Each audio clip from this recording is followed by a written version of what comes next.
Right. It seems like the story of war, too, is a time when the poor people suffer from the decision made by the powerful, the rich, Yeah, because the they can just political leave. elite. Yeah. Let me ask you about the war in Ukraine. Oh, yeah. I got into plenty of trouble about that, too. You're you're just a man in a suit talking on microphones and writing brilliant articles. There's also people dying, fighting. It's their land, it's their country, it's their history. This is true for both Russia and Ukraine. Yeah. It's people trying to ask, they have many dragons and they're asking That's for themselves sure. a question: who are we? What is this? What is the future of this nation? We thought we are a great nation. And I think both countries say this. And they say, well, how do we become the great nation we thought we are? Yeah. And so what, first of all, you got in trouble. What's the dynamics of the trouble? And is Well, there it something wasn't you that regret much. saying? No. I thought about it a lot. I laid out 4 reasons for the war, and then I was criticized in the Atlantic for the argument was reduced to 1 reason, which was a caricature of the reason. I gave a variety of reasons why the war happened. Mismanagement on the part of the West in relationship to Russia and foreign policy since the wall fell. It's understandable because it's extremely complex. Hyper-reliance on Russia as a cardinal source of energy provision for Europe in the wake of idiot environmental globalist utopianism. The expansionist tendencies of Russia that are analogous in some sense to the Soviet Union empire building. And then the last one, which is the one I got in trouble for, which is Putin's belief or willingness to manipulate his people into believing that Russia is a salvific force in the face of idiot Western wokeism. And that's the one I got in trouble for. It's like, while you're justifying Putin, it's like, it's not only the Russians that think the West has lost its mind. The Eastern Europeans think so too. And do I know that? It's like, well, I went to 15 Eastern European countries this spring, and I talked to 300 political and cultural leaders. And you might say, well, they were all conservatives. It's like, actually, no, they weren't.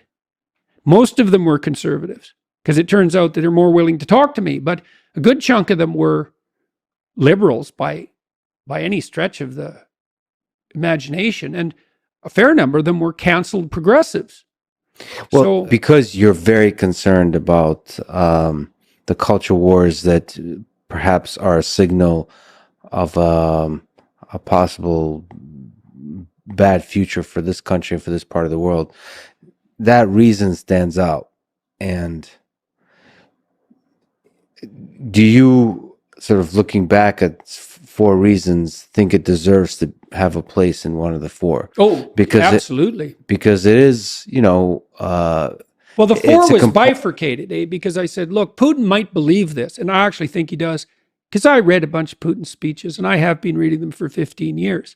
And my sense of people generally, and this was true of Hitler, it's like, what did Hitler believe? Well, did you read what he wrote? He just did what he said he was going to do. And you might think, well, some people are so tricky. They have a whole body of elaborated speech that's completely separate from their personality, and their personality is pursuing a different agenda, and this whole body of speech is nothing but a front. Yeah. It's like, good luck finding someone that sophisticated. First of all, if you say things long enough, you're going to believe them. That's a really interesting and fascinating and important point. Even if you start out as a lie, as a propaganda, I think Hitler is an example of somebody that I think really quickly you start to believe the propaganda. Well, you've thought a lot about AI systems. It's like, don't you become what you practice? And the answer to that is, well, absolutely. We even know the neurology. It's like when you first formulate a concept, huge swaths of your cortex are lit up, so to speak. But as you practice that, first of all, the right hemisphere stops participating, and then the left participates less and less until you build specialized machinery for exactly that conceptual frame. And then you start to see it, not just think it. And so if you're telling the same lies over and over, who do you think you're fooling? Think, well, I can withstand my own lies. Not if they're effective lies. And if they're effective enough to fool millions of people, and then they reflect them back to you, what makes you think you're going to be able to withstand that?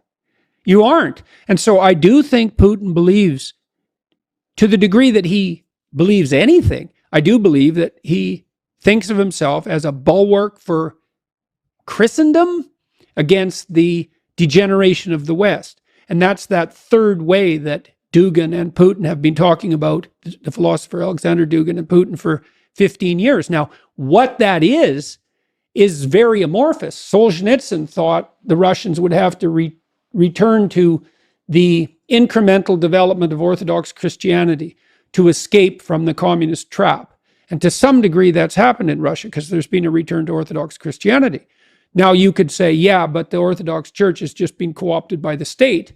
And I would say there's some evidence for that. I've heard, for example, that the Metropolitan owns, now I don't know if this is true, owns $5 billion worth of personal property.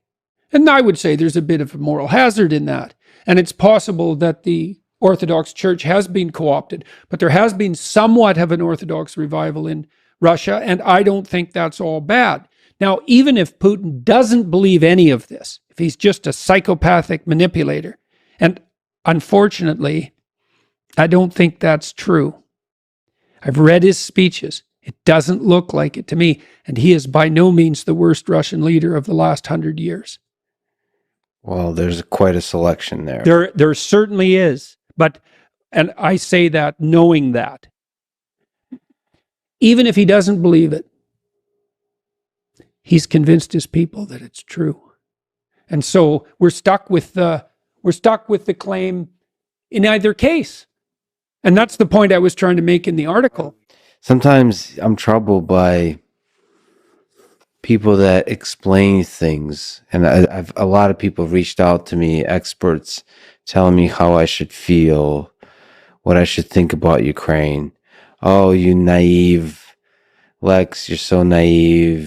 Here's how it really is. But then I get to see people that lost their home. I get to see people on the Russian side who believe I genuinely think that there's some degree to which they have love in their heart. They see themselves as heroes saving a land from Nazis. How else would you motivate young men to go fight? It's these humans destroying not only their homes, but creating generational hate, destroying the possibility of love towards each other. They're basically creating hate. What I've heard a lot of is on February 24th of this year, hate was born at a scale that region has not seen.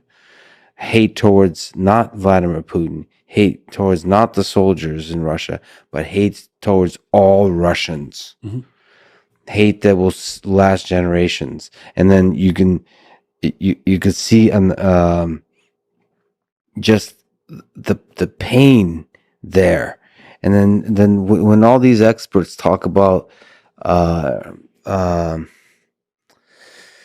agriculture and energy and geopolitics, and maybe like what you say with the fighting the ideologies of the woke and so on, I just feel like it's missing something deep, that war is not fought about any of those things. War is started and war is averted based on human beings, based on humanity. Here's another ugly thought, since we haven't had enough so far.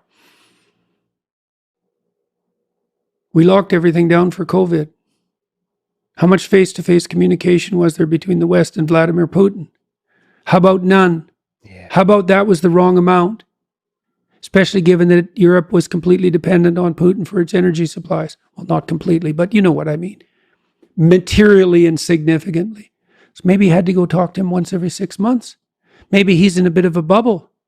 Probably. And not just an information bubble, how all these experts tell me about. Yeah. No, a human bubble. Human bubble. Man. Look, one of the things I've really learned, there's a real emphasis on hospitality in the Old Testament.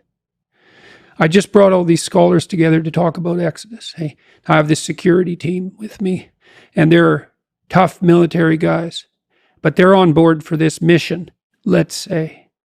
And so they went out of their way to be hospitable to my academic guests. They laid out nice platters of meat and cheese and crackers. They spent all day preparing this house I had rented so that we could have a hospitable time with these scholars, most of whom I didn't know well, but who said they would come and spend 8 days talking about this book with me. We rented some jet skis. We had a nice house. We had fun. And we got to know each other. And we got to trust each other because we could see that we could have some fun and that we could let our hair down a bit. We didn't have to be on guard. And that made the talks way deeper. And then we found out we couldn't get through Exodus in 8 days. And so I had proposed very early on that we're going to double the length. And so I pulled 8 people out of their lives for 8 days. That's not an easy thing to do. It's also quite expensive. And the Daily Wire Plus people picked all that up. And they said yes right away. Said, we'd love to do this again. Well, why? Well, partly because intellectually it was unbelievably engaging. I learned so much. It'll take me like a year to digest it, if I can ever digest it. But they had a really good time. And so when they were offered that combination of intellectual challenge, let's say in hospitality, it was a no-brainer. They just said, every one of them said, if I can do it in any way, I will definitely be there. And I went to Washington a bunch of times, and the culture of hospitality has broken down in Washington. 40% of congressmen sleep in their offices. They don't have apartments. Their family isn't there with them. They don't have social occasions with their fellow Democrats or Republicans, much less across the table. And I tried to have some meetings in Washington that were bilateral a couple of times, get young Republican congressmen and Democrats together to talk. And as soon as they talk, they think, oh, it was so interesting because one of the lunches was about 15 people, half Democrats and half Republicans. And all I'd asked them to do was just spend 3 minutes talking about why you decided to become a congressman, which is not a job I would take, by the way. You spend 25 hours a week fundraising on the telephone. Your family isn't there with you. You have to run for re-election every 2 years. You're beholden to the party apparatus, right? You're vilified constantly. This is not, people think, well, this is a job for the privileged. It's like, yeah, you go and run for Congress and find out how much fun it is and put your family on the line and then have to beg for your job every 2 years while your enemies, the worst of your enemies and the worst of your friends are viciously henpecking you.